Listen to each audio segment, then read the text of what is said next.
What is going on, people? I am back. I'm done traveling. I was in the ACW event, and then right after that I went to Costa Rica, and then right after that we had Thanksgiving. Like, it's just been a bunch of traveling, so that's why you haven't seen much of me. And also, it's nice to take a little break here and there. But I don't know if you guys remember, a couple of weeks ago I did have a video that was kind of saying like what kind of game mode we needed. I don't know if you guys remember. I'll link it somewhere here. And it looks like we got something very, very similar. And I mean very similar to my type of idea. Now, I've seen a couple of things that people are saying that I already knew about it. I did not know about this. I have no clue until today. And also the second thing is that somehow IGG took my idea or something. This isn't done in a couple of weeks. Before I even said the video, they were working on this way in advance, so it was none of those. I think it's just because after a while I've been covering IGG and mobile games in general, right? Like over 10 years, you kind of get to see the patterns and like what's gonna come next. So it was kind of like a guesstimate, like kind of like an idea of what was to come. And this type of gameplay was kind of like the big one, because I don't know if you guys have been keeping up, but a lot of the newer games that are kind of like Lords Mobile, that has infantry, cavalry, counters, heroes, etc., they're not like Lords Mobile where you're kind of stuck to one castle and that's you. Nowadays you have your castle, but then your marches are actually like free. You can control your different marches, and the fights actually happen mostly outside of your castle or whatever it is. And most of the gameplay is controlling territory, your alliance or guild. You know, it's a fight for territory essentially, right? And so Lords Mobile isn't really made that way, because obviously Lords Mobile was made 8+ years ago, so that was not what most games were going for at the time. So this is kind of like a way that they're trying to keep up with what the games are doing now, but in their own way, where it's mostly about territory. It's about starting in a specific area and then having to fight your way to the middle. And I'll get into that in just a bit. But there's just so much to cover here that I don't think I'll do it justice in just one video, because there's just so much. So if you're confused, and before we get into like all of this stuff, right, like all of this information, I'm just going to go ahead and give you a gist of how this is going to work, right? So let me just go over the map, and based off my knowledge of other games, I'm going to give you a quick little rundown as to what you can expect, right? So in the beginning, you see that each guild is going to be starting in their own starting area, if you will. So you see that we started here. You have our guild headquarters. I guess we're 5. Yeah, so you have 5. 1 is right here. And then you have 2 that's right here. You get the gist, right? You have 8 different guilds. Here's the thing. This area is generally going to be locked. And you won't be able to leave this area that you started on until one of the portals open. And I believe it's going to be one of these ones right here, protective circle. So if you notice where this is at, this is right at the edge. So I don't know if there's going to be another one over here as well. There probably is. Oh, maybe not. Okay, so there's only seems to be one right here. So this is going to be your area, protective circle 4. So if you take a look at this, it says protective circles link different regions, all of which are protected by a mysterious power. They can only be occupied by guilds with guild headquarters in their regions in phase 2, but can be occupied by any guild in phase 5. So essentially, this is going to open up in 11 hours. So that means that you have enough 11 hours to kind of take over your own specific region and get these relay towers, which we'll get more into like what all the buildings do. I'm just kind of giving you a general idea of what you can expect. So these relay towers are going to be opening up, or this protective circles. And then once they open up, this is where you're going to run into other guilds. And this is where the battles are going to take place for control of the region, control of territory. As you see, you know, some of the guilds here are spreading all their territory around. And then there should be another one here that's going to be locked right here, Relay Tower 7. So this one says, Guardian Tower stands in the intersection on the way to heroic citadels. Occupy them to pass through. Opens in phase 3. So as you can tell, you come through here, the protective circle, then you're going to run into the guild that was here, probably the one that was over here, because they're going to have their protective circles probably somewhere around here, right? It'll be somewhere around here. Yep, there you go. So they have their protective circle here, we'll have ours here, and essentially you're going to be racing to get these, the Ruins of Valor, which Ruins of Valor are imbued with mysterious. Basically, they give you buffs.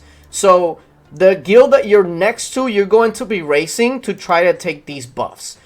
After that, you're going to be racing to try and get through here, the Relay Tower. Notice that as you keep going on, some of the guilds are going to be starting to get cut off. So the stronger guilds are basically going to cut off the weaker guild and advance. Once you advance through here, you're going to run into whatever guild was the strongest from this section over here. That probably came from somewhere, I'm guessing over here. Yep, right there, Relay Tower.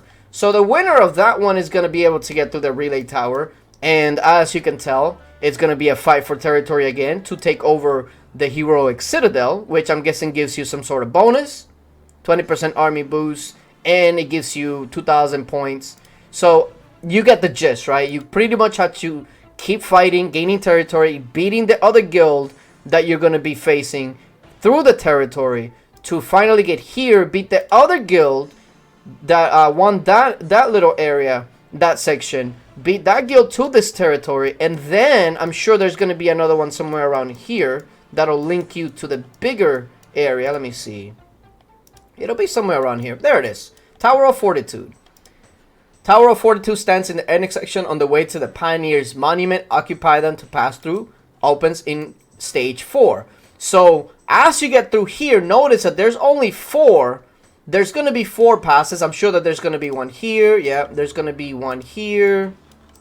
Yeah, as you can tell, then at the end, by the time that you come to fight for the big one right here, the Pioneers Monument, only 4 of the 8 guilds are going to even get here. And then once you get here, it's going to be an all-out war between the 4 guilds that made it at the end. For basically just as much space as you can get.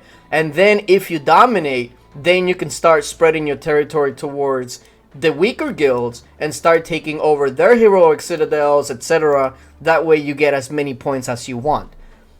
That's pretty much like a really quick rundown before getting into the meat of potatoes as how this game is going to go. The game mode is all going to be about strategically spreading out your territory, conquering other guilds, moving on to the next one, being not the one that gets eliminated or cut off from being able to advance, and finally being the one that takes over the Pioneers Monument, because this is the one that's going to give you the most points. Also, this is going to be a game mode that as you hold these things, you're going to gain points. So what's going to happen is, even if you were the one that came out of this, and you were the one that actually was able to get through the Relay Tower, guess what? If you're fighting for the Pioneers Monument, your whole guild is probably going to be focusing here.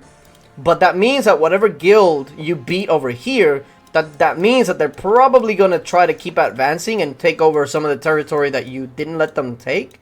And so that's going to split your guild into different areas. And this is where the strategic portion is going to come from. How do you split your guild to defend, as well as trying to take over whatever next goal is going to be? Because some guilds may fold, some guilds may fight for the whole duration. And so this is going to be really interesting. One thing to note as well is that this is going to be a multi-day event. So you're going to need your whole guild to be here. As a matter of fact, isn't it a 4-day event? It's a 4-day event. So you see here the different phases which unlocks what. And you'll see that Phase 5 is still pretty much 3 days away. And then after it opens, I'm sure that it's going to be open for a whole other day. And that's the game mode. That's the game mode. You're going to need your whole guild participating for multiple days. You're going, if you're a guild that is only like English and you have a downtime of like 8 hours where you're very, very inactive, that is the time that guilds are going to take advantage and advance through your territory and take a lot of it back, or just push you back, etc. So this is where an international guild will come into play really, really strongly, because you're going to need active people at all times during the day for the 4 days. So if you run into a Japanese guild or Chinese guild or whatever, you know when to push, because if it's 2, 3 in the morning for them and they're all Chinese, they're gonna have a hard time stopping you. So yeah, it's one of those. It's gonna be one of those that it's kind of like Lords Mobile's way of having gameplay that mimics the type of new games that are out, that are all about territory and alliance and, you know, roaming, etc., and taking over things like this. So that's just like the meat and potatoes. Again, there's so much more to cover. I wouldn't be able to do it justice in one video. It's just for the people that are confused in how this is all going to work. There's a lot of other different ways that you can gain points. You can gain points by monster hunting, darkness rallies, defeating enemy troops. I'm sure that's probably going to be like the bulk of it. Gathering resources. So whether it's gathering, monster hunting, etc., there's going to be ways for you to gain points no matter what. And then, of course, keeps are going to be able to give you some points, etc., etc. But I want to go ahead and get more information about everything before I make a video on maybe strategies on how to go about it, what each thing does, what you can expect, and all of that. But hopefully, after this video, you kind of get a visualization of what you're going to expect and what you're going to see a lot of guilds do. It's gonna be a fun game mode. It's kind of like a Dragon Arena but on steroids, because it's 4 days. You don't have to worry about losing troops. You don't have to worry about any of that, because it's kind of like Dragon Arena. Even if you lose troops, you're not really losing them.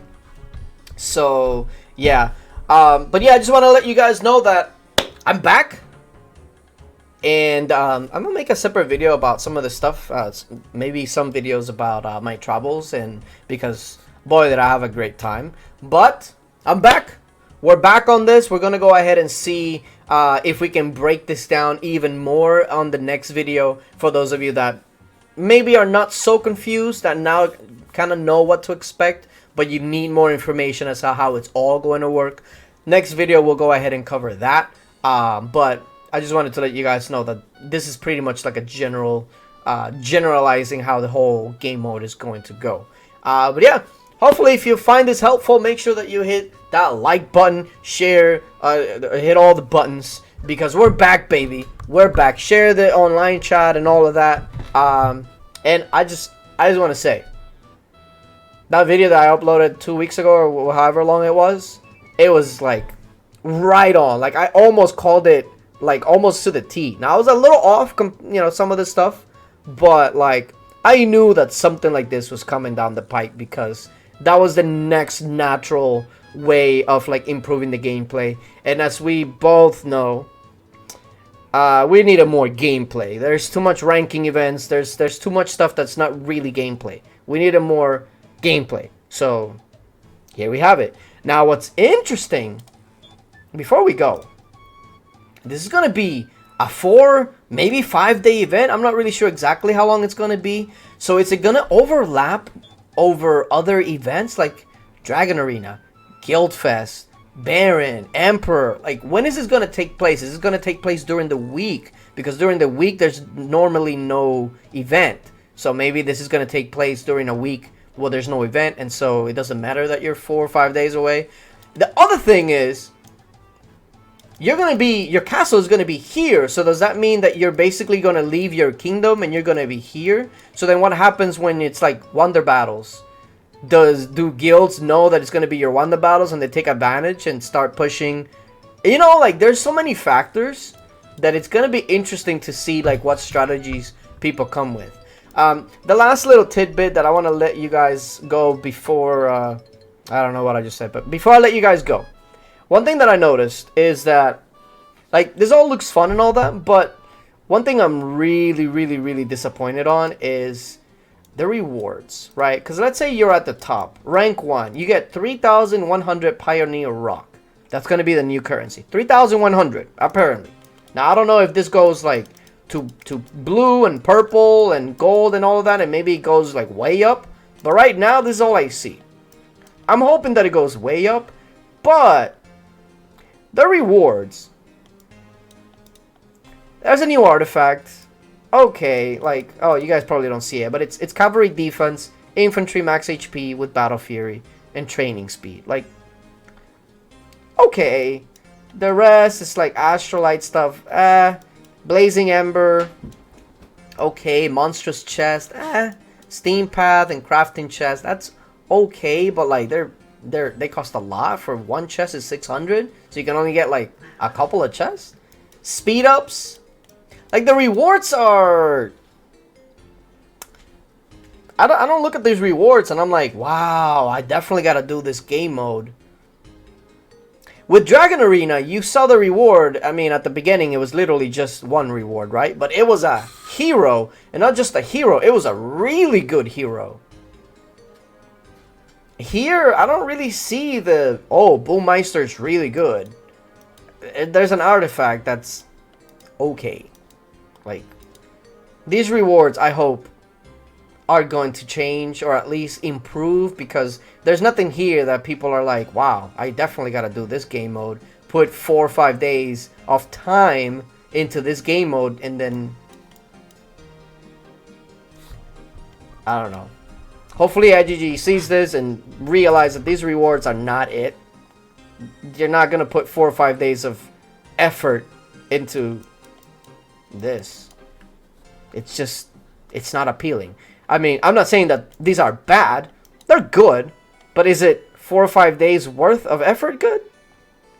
Is IGG hoping that just competition alone pushes the game mode?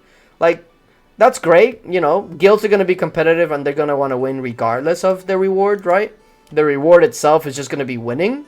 But, like, reward us better than this, you know?